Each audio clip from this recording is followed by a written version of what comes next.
Welcome to this documentary on forests. Today we'll be looking at the plants and animals that live in the temperate forest biome.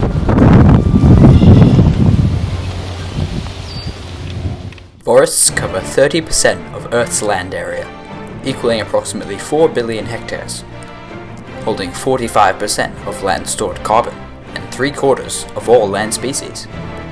From serving as Earth's greatest air conditioners to providing wildlife habitat to being a source of clean drinking water, forests are essential.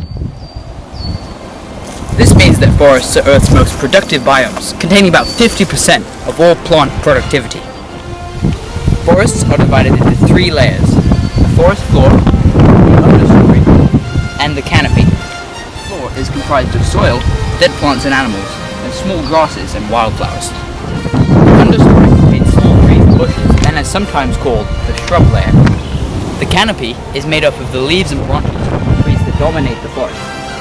The canopy also captures rain and is instrumental in reducing stormwater runoff and flooding. While in the forest, it's important to be careful of all animals, as they can be very dangerous. In all of this, there is so much wildlife that you just never know what's right next to you. While all forests have life in them, some have much more than others. The forests with the most plant and animal species, for example, are tropical rainforests, which exist around the equator. Then there are boreal forests, which are mostly in subarctic climates, near the poles. Those are mainly made up of coniferous trees. And the third main type are temperate forests, much like this one you can see here, which change throughout the 4 seasons.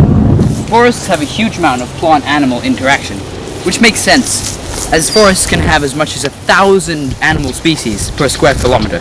3 of the most common of these interactions are those of ants and fungi, bees and flowers, and birds and fruit trees.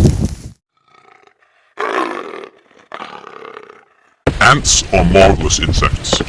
Individually, they have little intelligence or will. They're like tiny robots, directed by a single queen. They seek food, expand tunnels, care for young, and fight off predators. They also farm, much like humans farm. They plant the spores of certain fungi, nourish them with mulched leaves and debris, and allow the fungus to grow. Then they harvest it for food. The fungus is given a place to thrive, and the ants are given a constant, readily available food supply.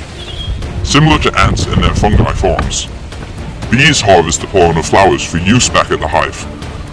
Unlike the fungus, flowers have a bit more to get out of the bees. When bees are crawling around in the flowers, flying from bloom to bloom, they gather pollen.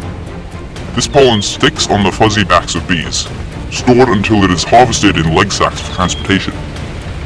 Some pollen is carried from one flower to another, from the male to the female organs in each flower.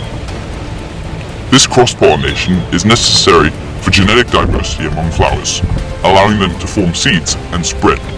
While the bees allow flowers to form fruits and seeds, they have nothing to do with the finished product. Birds are the symbiotic creature of choice for many fruit-bearing trees, shrubs, and vines. Pollinated flowers form fruits. These fruits ripen and develop seeds. Birds, and other animals, humans included, eat these fruits.